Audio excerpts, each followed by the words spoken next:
एक तर मी डीसीएमनी त्यांचं मी पूर्ण स्टेटमेंट काल पाहिलं. त्यांनी याचाही उल्लेख केला की त्यांच्यावर जेव्हा आरोप झाले होते तेव्हा नैतिकतेने त्यांनी राजीनामा दिला होता. गोष्ट खरी, तेव्हा पक्ष एक होता आणि तेव्हा त्यांनी राजीनामा दिला होता. भुजबळ साहेबांचा आपल्याला आठवत असेल किंवा अशोक चव्हाणांचा आपल्याला आठवत असेल. अशोक चव्हाणांनी कालच्या परच्या टीव्ही मध्ये नाराजी व्यक्त केली, पण मला आठवतंय त्या काळातलं जे वातावरण होतं, मला विचाराल तर मला खरंच म्हणजे आरोप एवढ्या टोकाचे झाले होते की या सगळ्यांनी तेव्हा आर पाटलांनी, आज आबा आपल्या मध्ये नाही, पण नैतिकता आर आबांनीही त्यांनी तर त्यांच्यावर तर कुठला भ्रष्टाचाराचा तर पण नव्हता, पण एक स्टेटमेंट जे सगळ्यांना वेदना देणारं झालं, त्याच्यात केवढा मोठा मन दाखवून आर आबांनी तेव्हा राजीनामा दिला होता. काही उद्या तुम्ही मस्साजोगला जाताय. मी उद्या परलीला पण जाणार आहे. मी दोन्ही ठिकाणी जाणार आहे, कारण माझं बजरंगप्पा सोनवणेशी बोलणं झालं आणि तिथे जे बीड जिल्ह्यामध्ये खून झालेले आहेत त्याच्यावर गेले 2 महिने आरोप प्रत्यारोप होत आहेत, पण जे सत्य आहे ते कुठेच बाहेर येताना दिसत नाही. आणि ज्या पद्धतीने ज्या तुमच्या सगळ्यांच्या चॅनलमध्ये वर्तमानपत्रात बातम्या येत आहेत, काही अनेक गाठी भेटी झालेल्या आहेत, त्याच्यामुळे मला अस्वस्थता वाटते की जी दोन्ही कुटुंब, म्हणजे मुंडे कुटुंब असेल आणि देशमुख कुटुंब असेल, या दोन्ही कुटुंबाच्या महिला, घरातले प्रत्येक पुरुष आणि मुलं ही न्याय मागतात आणि दोन्ही कुटुंबाला न्याय मिळत नाही. त्याच्यामुळे मी उद्या परळीलाही जाणार आहे आणि ह्या दोन्ही ठिकाणी मी जाऊन त्याच्यानंतर माहिती घेऊन ग्राउंड रियालिटी काय, तर माझे 4-5 महत्वाचे प्रश्न आहेत तिथे जाऊन मी विचारणार आहे. दोन्ही कुटुंबांची चर्चा करणार आहे की खून जो झाला त्या खून मध्ये फरार आहे, गेले जवळपास 70 दिवस व्हायला आले, मग तो 5वा खुनी कुठे आहे, इन्क्वायरी कसली चाललेली आहे, आणि हे सगळं पारदर्शकपणे राज्याला आणि देशाला समजलं पाहिजे. कारण एक्स्टॉर्शन आमच्याच, मला आठवतं जेव्हा मनमोहन सिंग साहेब हे प्रधानमंत्री होते तेव्हा पीएमएलएचा कायदा केला आणि पीएमएलएच्या कायद्यात एक्स्टॉर्शन हा गुन्हा आहे आणि त्याला ईडी आणि सीबीआय लागतो.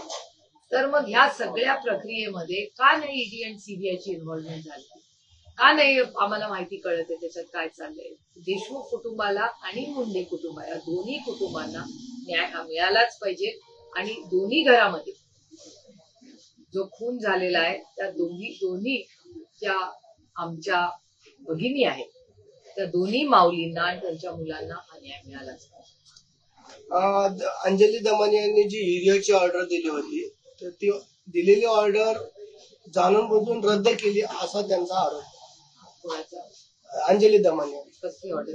युरिया खत, शेतकऱ्यांना जी खत लागतं ती ऑर्डर केली नाही. अंजली दमानी यांनी जो आरोप केला तो असेल किंवा सुरेश दसांनी केलेले आरोप असतील, ते दोन्ही आरोप हे त्याचे कागदपत्रही त्यांनी सरकारला दिलेली आहेत. अंजली दमानी आणि सुरेश दस हे पुण्याचे पालक आणि बीडचे पालकमंत्री आणि राज्याचे डीसीएम आणि राज्याचे मुख्यमंत्री या दोघांनाही भेटलेले आहेत. त्यांनी सगळे कागदपत्र डीसीएम आणि सीएम या दोघांनाही दाखवलेले आहेत.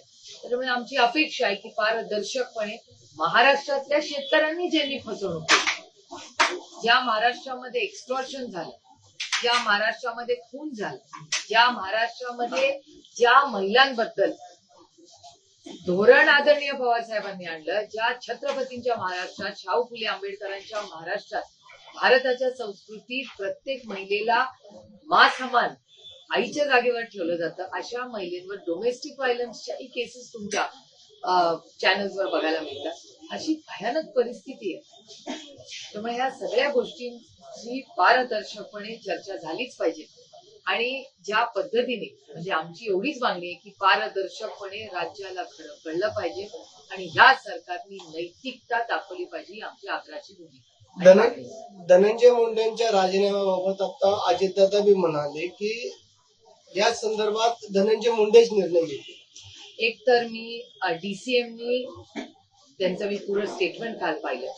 त्यांनी याचाही उल्लेख केला की त्यांच्यावर जेव्हा आरोप झाले होते तेव्हा नैतिकतेने त्यांनी राजीनामा दिला होता.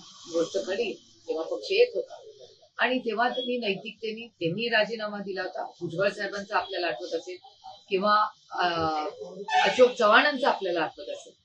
अशोक चव्हाणांनी कालच्या परच्या टीव्हीमध्ये नाराजी व्यक्त केली, पण मला आठवतंय त्या काळातलं जे वातावरण होतं, मला विचाराल तर मला खरंच म्हणजे आरोप एवढ्या टोकाचे झाले होते की या सगळ्यांनी तेव्हा आर पाटलांनी, आज आबा आपल्यामध्ये नाही, पण नैतिकता आर आबांनीही, त्यांनी तर त्यांच्यावर तर कुठला भ्रष्टाचाराचा तर पण नव्हता, पण एक स्टेटमेंट जे सगळ्यांना वेदना देणारं झालं, त्याच्यात केवढा मोठा मन दाखवून आबांनी तेव्हा राजीनामा दिला होता.